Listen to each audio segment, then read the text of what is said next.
This episode of Capes and Lunatics is brought to you by Tweaked Audio. Get awesome headphones, go to tweakedaudio.com and use the coupon code Southgate to get 30% off, free shipping, and a lifetime warranty. Or you can get there through the link on our website, southgatemediagroup.com. There's a thin line between heroism and madness. Here the line fades to nothing at all. This is a world of Capes and Lunatics. And nothing is off limits. Oh, we lost Trey. Hey, everyone. If you're listening to this on the podcast, welcome to our Capes and Lunatics San Diego Comic-Con 2019 special. I am Phil. Lilith was supposed to be here, but technical difficulties. But hey, I got Charlie Esser. Yes, I am. Charlie the Professor. That's all you need, yes. And we're test running a new way of recording since Google Hangout's going away. So everyone on the podcast probably like, what? There's no difference. But although the sound might be better. Does it sound better to you? Sounds great to me. I don't know. I can only hear you, but you usually sound pretty good. So. Yeah. I was just saying hello to Badges, who just we discovered even when we're not on the air, we have like kind of an audience who can watch us. Hey, everyone. Yeah. Come on down to Get Vocal. So yeah, like we were telling Dre before, we do this for a podcast so that you can catch this in podcast form. The Capes and Lunatics. We have a YouTube channel, and like I said, if this works the way it looked like, looks like we're probably gonna be live on Facebook. So, all right, Charlie. Since we don't have our little Hellfire, who's actually at Comic-Con, what do you want to talk about? On Saturday with Ray. We got a lot. Well, we recorded on Saturday morning before they announced all that Marvel stuff because you are Mr. Marvel. I'm a Marvel man. Yes. Got a lot of dates, and I think. Well, I think one of the biggest stories is the return of Blade. Let's talk Blade for a minute. That's the one they didn't announce a date for that one yet. No, well, because basically, Cottonmouth called them up and said, "Yeah, I know you guys. I want to do Blade." And they said, "Okay, you got an Oscar, you can be Blade." That's you got an Oscar. It's like, yeah, okay, you pick a character. Got an Oscar, pick a character. Hey, he must be good. He must be good. I mean, he already played something in the MCU, and they're like, "Hey, come back and do another role." Yeah, from Luke Cage, which is a brilliant series over on Netflix. Well, it used to be. Well, it's still there. You can still watch it. Which, not for nothing, it does show that, hey, there's never any hard feelings in the whole storyline. Heck no. Hey, I wonder if can they offer a lot of those MCU actors like different roles? I mean, could we see like of course they can. I mean, I don't know. Could we see Kristen Ritter as someone else or Charlie Cox? Why don't you ask Captain America if you can be in another Marvel property and then come over and join the MCU? I mean, yes, you can.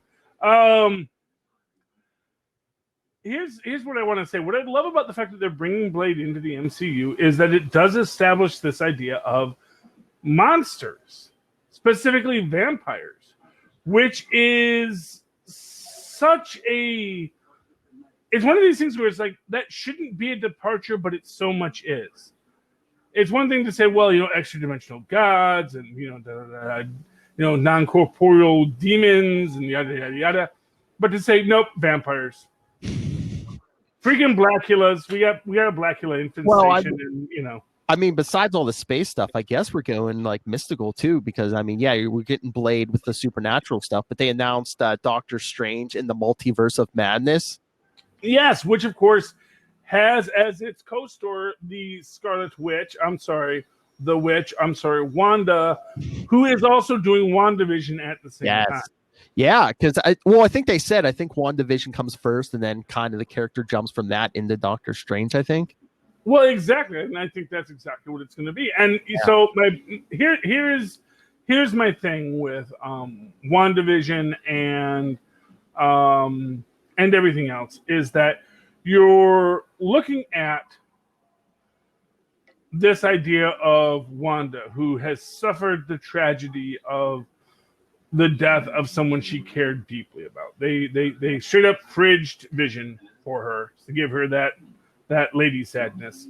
And now, well, it's not mad sadness when it's so, but she lost her vision, and now it's about her recreating that when her mind and in her influence of the external world. And it's important to remember that, when we look at these characters, when we look at Wanda, when we look at Captain Marvel, these characters empowered by these Infinity Stones are insanely powerful. They, in fact, I honestly think Wanda absolutely would have killed Thanos in Endgame. I think that Thanos was in so much pain and fear in Endgame that's why he calls down the fire. He says, kill everything. Just make it stop. I can't handle one more second of this woman twisting my mind, twisting my body. And that's the thing. It's not just the physical pain. It's in his mind. He is 100% in there, tearing this man apart, which is, hey, he deserves it. He's Thanos. But, it just emphasizes the incredible power level of these characters. And when you have Wanda sort of have her break, have her issues with everything she's gone through, and now she's trying to recreate something beautiful, but that's going to cause problems in the multiverse. And here is my big prediction. Mordo will be in the Multiverse of Madness, but he is not the villain. He's still not the villain yet. They're going to slow burn that Mordo as the villain until at least the third movie, because it's really in many ways about Mordo's transformation to become the villain as he deals with. Oh yeah, like Keenan said, isn't Nightmare the villain? He may be, but then it's going to be about the conflicting issues between Mordo and Strange, and how do we deal with this? Because arguably, if you have Wanda opening up the portals to the Multiverse of Madness, you are going to be having Mordo saying, well, let's stick a knife in her and call it a day. It's like she's opening these things, she's threatening the universe, let's end it. There's too many novices using magic. Yeah. And Dr. Strange saying, no, she is a friend of mine, I know her. We work together. I know her from work. I'm not going to let her destroy. I'm not going to let you destroy her. And it's going to be Mordo and Strange sort of working together. And it's going to solidify Mordo's view that everything has to change. Everything has to fall apart because of Strange's attachment to the mortal people. Mordo, he's better than everybody else. And of course, that is the classic story of Mordo. Mordo is, of course, like in the comic books, Mordo was literally born to be the Sorcerer Supreme. In the comics, that's like his secret origin. They did a secret origin of Mordo back in the 90s, where it's like, he was born under the certain celestial prophecies and all sorts of sacrifices were made just so he could be the Sorcerer Supreme. And of course, he shows up at the Ancient One's house, and the Ancient One's like, no. You're powerful. I'm not going to argue it. You're a great wizard. Any one of the top guys at Hogwarts, but you are not meant to be Sorcerer Supreme. You ain't Harry Potter. Not that I have any love for Harry Potter, but just use the common vernacular of the young people, as we say. Yeah, Keenan's saying that. I thought I heard this. Wanda Vision is only 4 episodes. Yeah, I think a lot of those series are like short seasons or whatever. Yeah, well, they're just meant to tell a story. It's like one movie, but it's broken up. Like a big movie, yeah. Yeah, it's like one big movie that they cut up, in several ways to give to us to enjoy in between movies, Yeah. And I am certain that because of the synergy you find over at Disney, it's going to be everything they give you, it's going to lead into something else. Oh yeah. Which is why I wonder about Loki being the Loki from another universe, or being from the Loki who's broken away, the Loki who took the Tesseract and went on his own adventures. It makes me wonder if there's going to be an entire concept going on about, this multiverse of madness, if you will. Mm-hmm. This multiversal structure, and what universe are we even in anymore?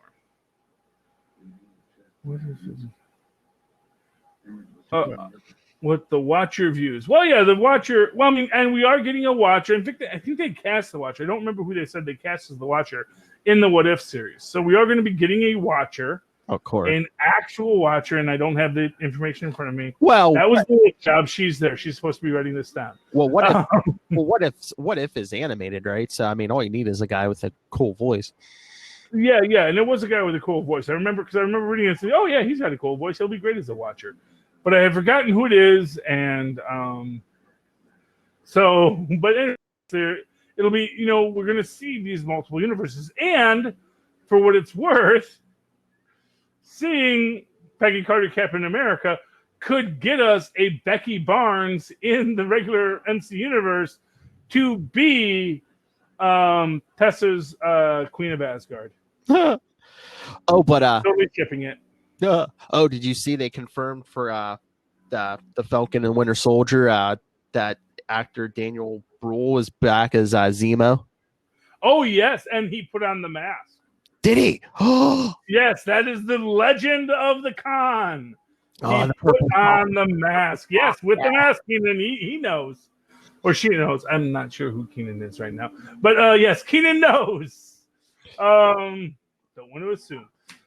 Keenan knows that, yes. Mo says, I'll be seeing you soon. Oh, hey, Keenan.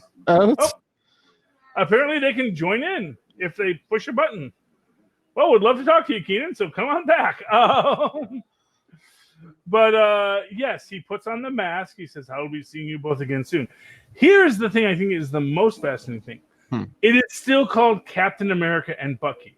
Yes. And the logo has the shield between them, which makes me wonder, is there going to be a back and forth with this shield? Is this really the Captain's America show? Well, that's what I was wondering from day one, yeah. Well, and that's the thing. And what's important to think about it is, like, I kind of feel it's going to be like two guys who don't necessarily want it, but who feel obligated to carry it on. It's such a big legacy. It takes the two of them to carry Steve Rogers' legacy. Yeah, well, exactly. What's up, fellas? It's a little bit slower. Hey, Keenan, how you doing there? Welcome to the show. I didn't know we could have Thank people. you for having me. Thank you for having me. Happy to do so. From what I heard, Benzo, he activate another code word for the Winter Soldier. So I guess he's reactivated him. So I don't know what they did in Wakanda, if that's if Shuri can help him out, trying to, cleanse him, but yeah, that's what I was going to say. I thought at the end of that one movie, I thought Black Panther and Shuri were helping him. I thought they cleaned his brain out or whatever. Yeah, well, you can't clean the brain, I mean, that's the thing. It's still in there, Yeah. But what actually happened to Benzo? Like, I thought Black Panther captured him or something. So how did he get away to even start this series? Well, he's a criminal mastermind, and that's And speaking of criminal masterminds and getting away, one of the other things that we have been hearing about is the idea of getting the Mandarin, the real Mandarin, in Shang-Chi, yes, in Shang-Chi. Apparently, and we were having this discussion earlier, Phil, about basically this idea of why do we even need Fu Manchu anymore? When we already own a Mandarin, it's not even worth the trouble to call him Fu Manchu. They leaked some footage. That the Mandarin been around this whole time. I don't know if you've seen that footage, but in the first Iron Man, when he was in the cave, they had this logo on a flag. Yeah. Oh yes, the 10 rings. Well, yeah, they mentioned the 10 rings. Yeah, the 10 rings. The 10 rings. It's in the title of the Shang-Chi movie. Yeah. Yeah. Well, and actually, oh no, go ahead, Keenan. Also, they had a guy from the Ant-Man movie that had a tattoo on his neck with the 10 rings. Oh, Hmm. I didn't even notice that. Ooh, that's cool. Well, it's interesting. The guy who was the leader of the bad guys in Iron Man 1, he actually in a couple of interviews said that he was the Mandarin. Hmm. So I don't know if they're going to be bringing that actor back to be the Mandarin, the immortal Mandarin, but I think that it'd be interesting because he was actually kind of a cool actor, the guy who was the leader of the 10 Ring terrorist cell. But I also think that he kind of got a little too easily owned by a Stain with the sonic vibro device. Yeah, I know. I think it's going to be one of those things where always lieutenants are like, "Oh, I am the Mandarin. No, I am the Mandarin." Well, yeah, exactly, because everyone has to be the Mandarin. But The thing about Phase 4, that I think it's going to be a lot of. Do you believe it's too much right now as far as moving on? Because I thought they was going more cosmic. But do you think it's a lot of movies in the next 2 years? Like 11 films. That is a lot. Well, you got to remember, a lot of those are going on to Disney Plus. So it's like, and it is. He's right. There are a lot of movies coming, but I think that's like their strength is like they do different genres. You do have the space stuff, and then you'll be on Earth with like Shang-Chi and Doctor Strange. But it's a backstory with Shang-Chi. That's starting around the Iron Man beginning. So that's the setting of that. So they bouncing back and forth in timelines like Captain Marvel. Yeah. Yeah, but you know what? But that worked for Far From Home, where they say, hey, all this stuff from the past that actually is carrying forward. That was actually one of the central themes in Endgame, is that all this stuff from the past that matters. And this is, for what it's worth, this is classic comic book writing. Every comic book writer longs for the day where they get to take that obscure character that they remember and get to make him the star of an episode, That's why Miracle Man is the first victim of the Scourge, because he was a low-rent villain from the third Fantastic Four book, and someone said, I want to bring him back to be the first person that the Scourge knows he has to kill. So another Easter egg I want to drop on y'all is y'all know that the Far From Home Dimitri is the brother of Kraven the Hunter. I know that I didn't know if they were making him Chameleon, because I know the Chameleon's name. Exactly. Yeah. Well, and certainly he has a lot of qualities that could lend him to that. There's that secondary question: is he a Skrull? I actually wonder. Let's split the difference, because they're also saying that they might want to make Kraven Wakandan or Wakandan Russian. But his brother could be Skrull Russian. He could. It's just this idea. Hey, Skrulls have been on this planet clearly since the 90s, if not more. And the idea of Skrulls interbreeding and interpopulating, and a Wakandan and a Russian and a Skrull having a nice little triumvirate. See, this kind of confusing with the Skrulls because through Captain Marvel, they kind of made them the victim of everything. But of course, we want the secret invasion, and we seen like the relationship between them with Nick Fury, of course, through Far From Home. Like, how do this turn around? How do this turn around from the Skrulls? The thing to remember about the Skrulls is that yes, they are the victims of the Kree. That doesn't mean they're nice people. In fact, in Captain Marvel, Talos as much as says, look, I have got a lot of blood on my hands. And to use the Black Widow phrase, I have a lot of red on my ledger. And he is not pretending he is anything other than as much of a killer as the Kree are. But they're at the disadvantage, and Captain Marvel is helping them because, like Captain America, doesn't much like bullies. But that doesn't mean that once the Skrulls get their feet underneath them, that they're not going to be just as much the bully as everyone else. There's nothing that says they won't do this and won't become that evil. In fact, I think pretty obviously they will. Honestly, I'm not 100% convinced that Fury is on that space station of his own accord. Well, that starts the conversation of Sword. The space version of S.H.I.E.L.D. Yeah, and that is an entirely another possibility. Although it's an interesting aspect of Sword versus Shield, is that Shield is a defensive weapon, a sword is an aggressive weapon. And you know where Sword started, right? In the X-Men books. Oh yeah, well, everything starts in the end. Well, I'm saying, I mean, it could be a tie to finally bringing in some mutants. Yeah, well, we know that. Well, they have the mutants. They don't have any plans for the mutants right now, but as we've always said, it makes for a very easy origin story. Well, yeah, because didn't Feige tease that they're doing Fantastic Four first? Mm-hmm. Yes. Four in the works. Here's my big prediction. They're actually going to get the original Fox Fantastic Four, including Chris, because here's the thing. No. No. Listen to this, okay? He's still under Charlie? He's still under. Marvel took him out. Marvel took him out. I knew too much. No, heard this conversation. There was next. No. Which Chris is that? Which Chris is that? Chris Evans? What? Chris Evans is actually, he was contracted for 3 Fantastic Four movies. He only did 2. Yeah, but does Disney still have that? I mean, do they have the right to that contract? Maybe they do, and you know that Disney's going to say, Chris, funny story, true story. That was like 15 years ago. Come on.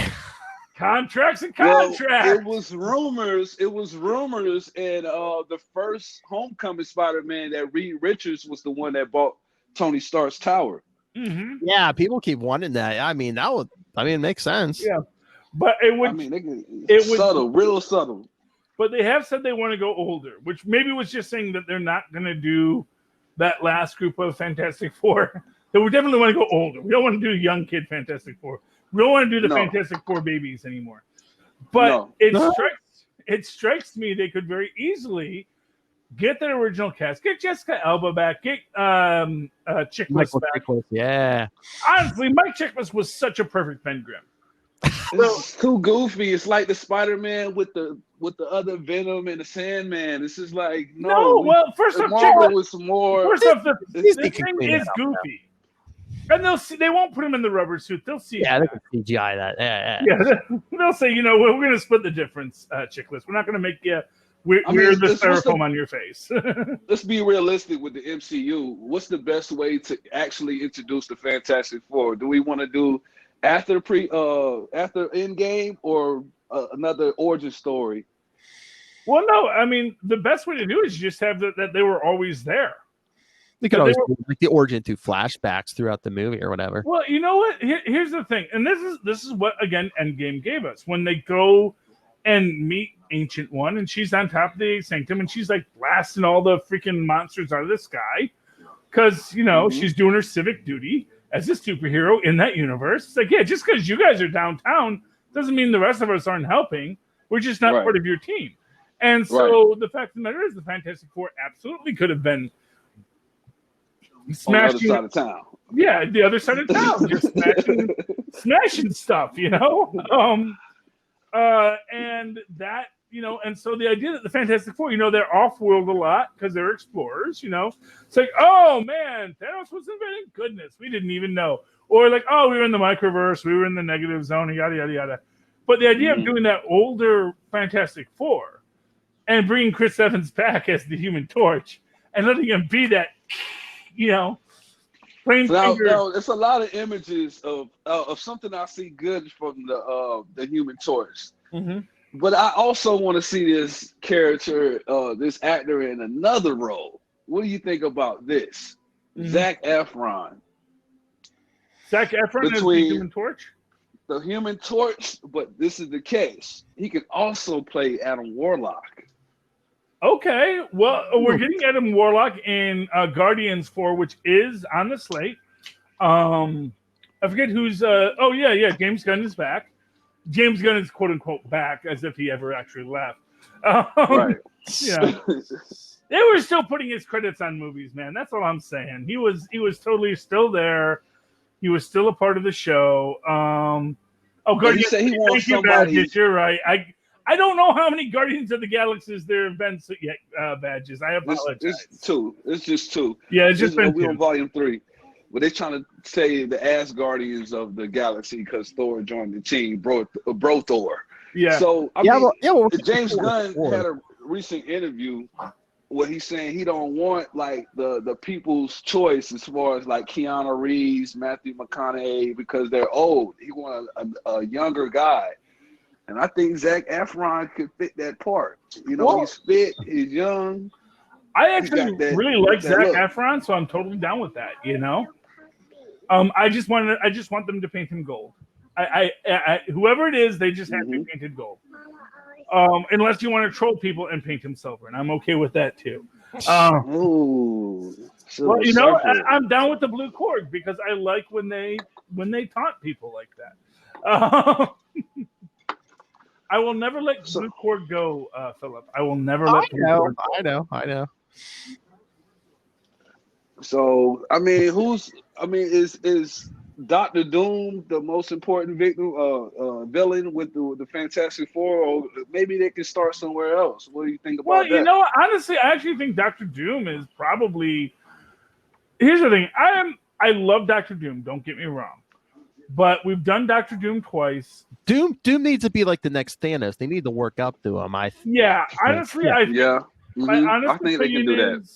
You really want to do Fantastic Four right? You go up against the Mole Man. Oh yeah, they got bring him terrestrial. I mean, every time they do Doom, it's like save them for the sequel. Yeah, exactly. Yeah. You know, I mean, they can do a Nihilist, but again, I actually think Mole Man, and especially if we're doing that older Fantastic Four that actually has been around for a while, and they're facing it's our old nemesis, the Mole Man again. You know, and get. Well, we can't get Tyrion Lannister anymore, but because he's already tier tree. But I'm sure, honestly, not for nothing, I'm sure there's other short actors who would like work. So yes, we can get another Mole Man in there. Hey, if Marshall Ali showed us anything, you can play more than one role in the MCU. This is true too. Who else he played? Well, he was Cottonmouth in the first season of Luke Cage. Oh yeah, you're right. Yeah, now he's goddamn right. Yeah, well, you know, like I said, man, you get an Oscar, they let you do what you want. You know. I think he's like a perfect fit for the new Blade, though, as far as passing the mantle from Wesley Snipes, being modern, moving forward. And that's phase 5. I know. They leaked that as far as phase 5. So they must have so much stuff coming, because I heard they were saying they were trying to decide what they announced at Comic-Con, because they had so much stuff. They're like, okay, what are we going to announce? What are we going to hold back? So they have even more stuff coming.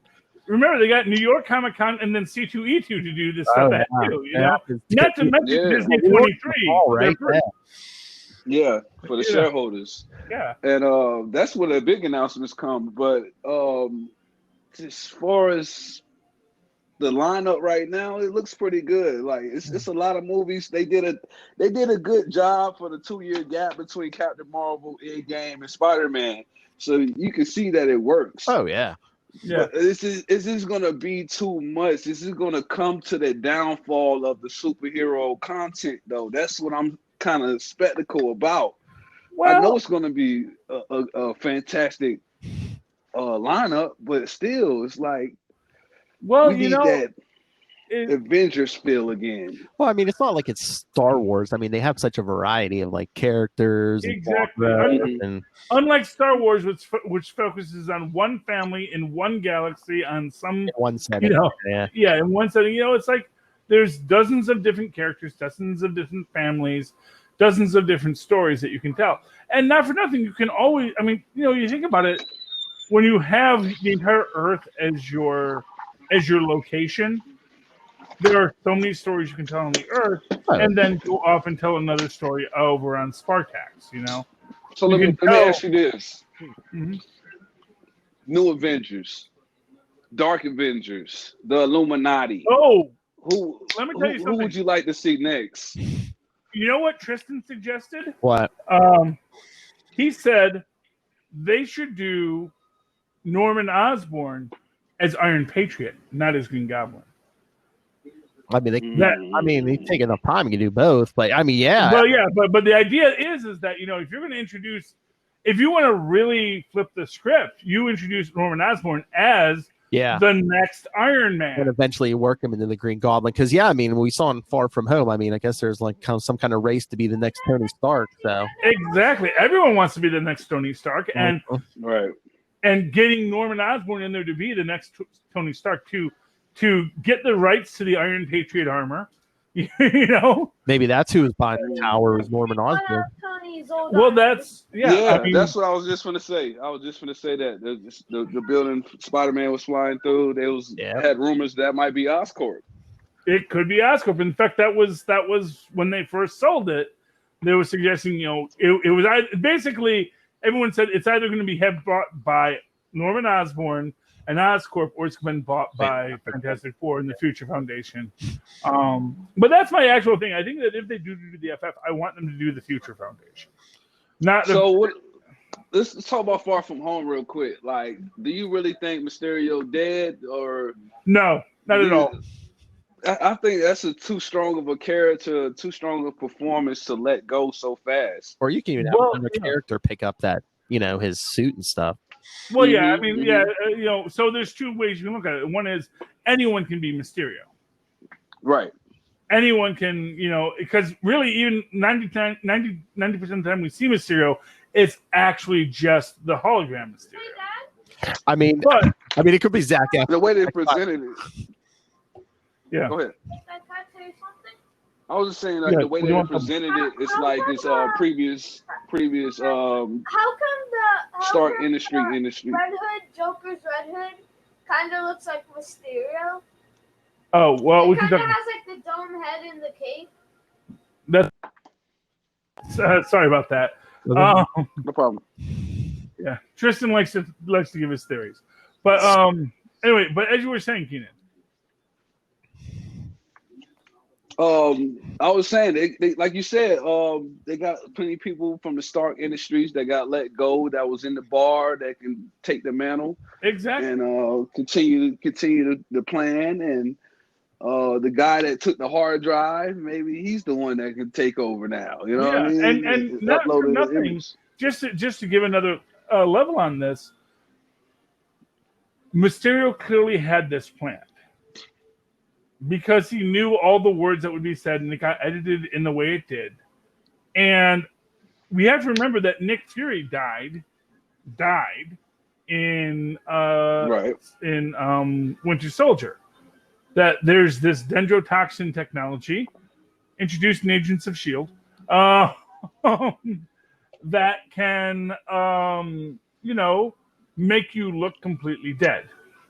Like on a very real level, you're dead, but actually you're just in a complete static state. I thought that was brilliant for still tying in Mysterio's origin story, as far as being a smoky mirrors type of guy with the barf technology. Oh yeah, well, and of course that was and that's the thing. It's like you always have. That's the thing. It's like all these stories, you always have to update it because. As people will point out, in the 1960s, circuses were a thing. They were a viable art form that people spent real money to go see, and they would travel the country, and you would go and see the circus. That is so alien to people nowadays. I mean, I've taken my kids to a circus. I took my kids like the very last, one of the last Ringling Brothers circus, because for me it was important. It was for them. I was like, okay. Yeah. But that's the thing. Is like that was once a thing that existed, and now it no longer exists. So if you take Mysterio and you want to tell him in this modern age, it's like, well, how do you do it? And it's like, well, he's probably going to be using holograms and mocap suits, and that's literally what they did. And what I loved best about it was how his mocap suit is perfectly Mysterio's, hexes on his suit, that it's like, the mocap suit obviously needs to have all these grids so they can see where it's going. Okay, I didn't plan to go this late, but I wanted to ask you. Did you see the cast list for Eternals? Like we I got know Angelina Jolie's still in it. Angelina Jolie, Selma Hayek, Richard Madden, Kumail Nanjiani. I mean, and they said they still haven't announced Cersei. So I'm like, who's bigger than like Angelina Jolie and Selma Hayek? I'm like, So she's not going to be. So she's not going to be Cersei. no, Angelina Jolie. I think they said was going to be Thena. Thena. Oh, Yeah. So I'm like, I don't know about that. They changed the roles up. I wanted to ask y'all that too. Like, how essential is the Eternals in the MCU or just Marvel? Period. well, more so now since Inhumans didn't work. Yeah, I mean, well, the thing about the Eternals is they are bound to the Celestials. It's a Celestial storyline, and the Celestials, was there in the beginning of time. Well, exactly. The Celestials are always going around causing trouble. Now, of course, the reason they come to Earth. And they have to get them out there because DC's working on New Gods. Yeah, I don't think Marvel thinks too much about DC. And the Inhumans failed. Yeah, I mean, Inhumans failed. Sure, I mean that should have been. But that should have been. And to be clear, the Inhumans didn't fail. That Inhumans series failed. There are still lots of Inhumans around. I'm saying they should have went for the movie. They should not. They should have went. Yeah. That deserved the movie budget. I mean they were setting them up to fail. It deserved a good director, Philip. Well, the actors wasn't that high caliber. So that could have played. I think they had the perfect Black Bolt. Like, okay, but they had a perfect Medusa, but that's about it. Yeah, I actually think that both those characters were very poorly cast. Well, I will tell you, the acting of, but the look and I think the look of Black.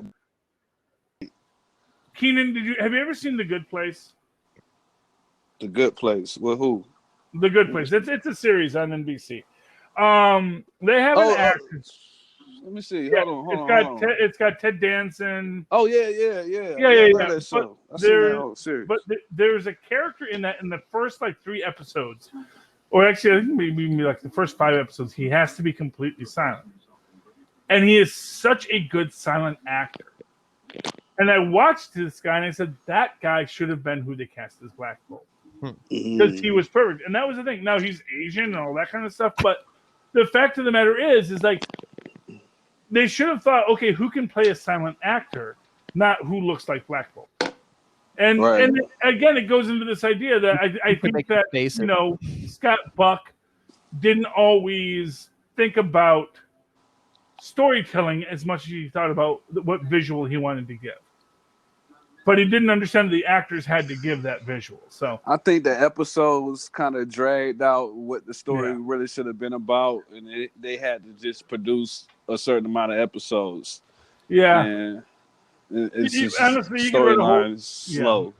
You could write a whole thesis about why Inhumans failed, and pretty much all of them are A+ theses because there are a lot of reasons why it. But Black Bolt is essential to the Illuminati. What's I was going back to say? Like, who should be the new team?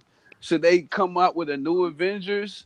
The Young Avengers first? Should they come up with the Dark Avengers first? Like, what do you think from Phase 4 moving on? Well, I mean, I maybe you're gonna get them in the background, like Captain Marvel, Doctor Strange, Black Panther, but it's like they said. I mean, there is no Avengers movie this next phase, so. Well, no, but they could very well start showing an Illuminati group. In fact, you'd be using old Cap as the founder of this guy who says, look, there needs to be this wall. We need to do this. And maybe Cap becomes the guy who founds the Illuminati. He does still have peak human intelligence, let's not forget. So he does actually fill that Reed Richards role very well. Yeah. And, bringing in people, and hey, maybe he still knows Namor, I don't know if any of those guys. I don't know if any of those. Go ahead. I was going to say, any of those guys who are left, I think, who would be running an Illuminati or something. I mean, I think probably Black Panther. Right. I mean, he's got money. I mean, I don't know. I don't think they play up his intelligence enough in the MCU, but I mean, he's smart. I mean, his sister is very smart. So. Yeah, they don't play his intelligence up though. It's just like Yeah, no, because I think they try to play his sisters up more. yeah. Yeah. Which they should. Oh, yeah, to definitely. definitely really show her skills. But yeah, you're right though. I definitely agree with that. What about Namor? Because they kind of leaked some kind of activity with him in the end game. Okay, we having some underground tremors. Yeah. Yeah, I mean that could or Unless you're saving that him for could be food. the Mole Man. Oh yeah, Mole Man. Got tremors. That's the Mole Man. Yeah. You love that Mo Man, huh? I love me the Mole Man, man. He's the number one villain, the first villain. He's got giant monsters. He's got giant monsters. He's got Gaiju that I he know. sends to attack. Who Tristan loves Gaiju. There's like your Kaiju. I'm sorry. there's like your Godzilla stuff. Pardon me. Yeah. It's either Craven the Correcting my Hunter, pronunciation. or Namor for Black Panther 2. And that can be real subtle Yeah. into a Black Mantis type of Atlantis feel. Yeah, I mean, it would be awesome. There's so many great things they can do. We just gotta wait for them to do it, you know? I said, what do you think about that comparison though? Like, is it too much for the non-fanatics?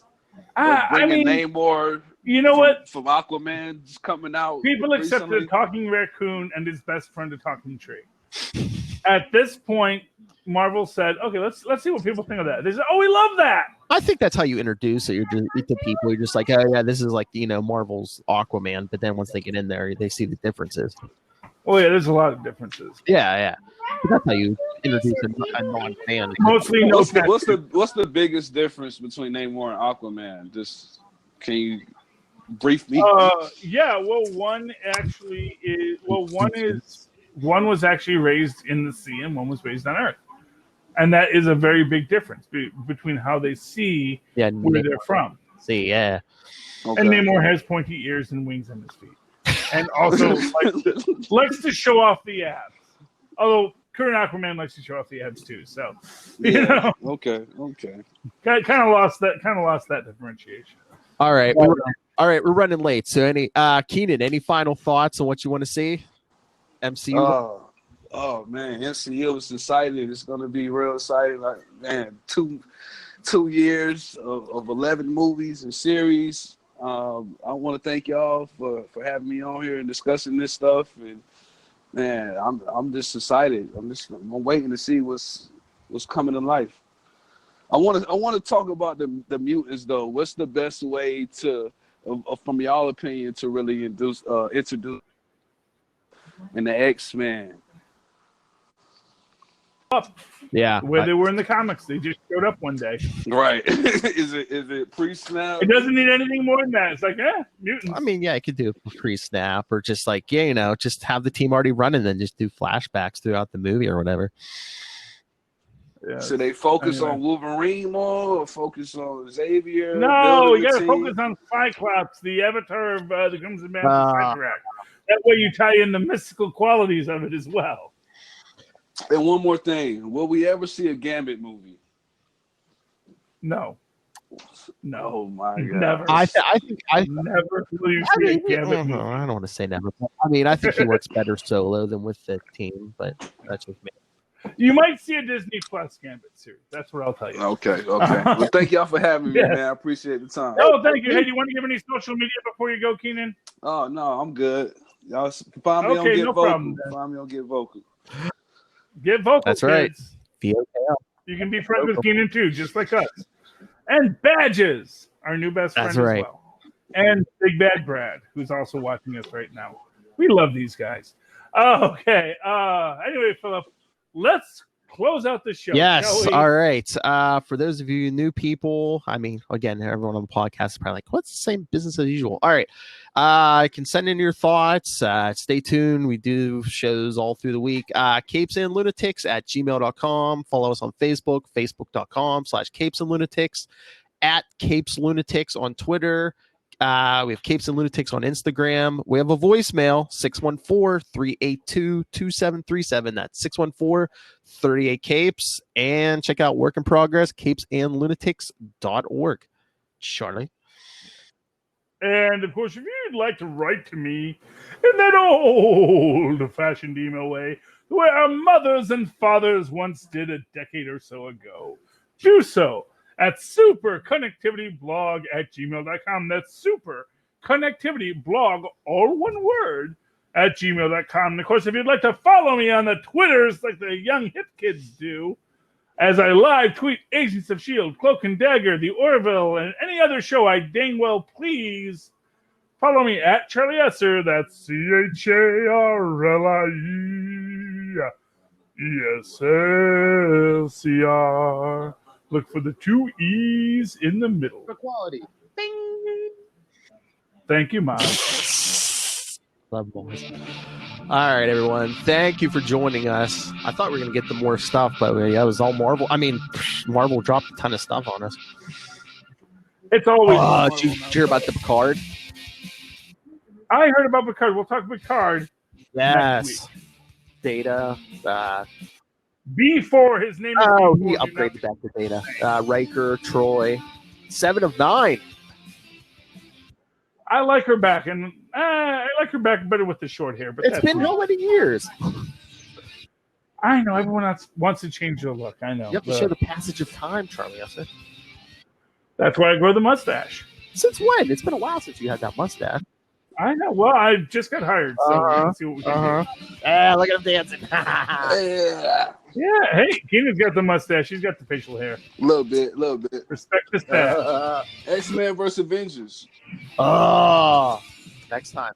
Could be a thing. So, Phil, who are we?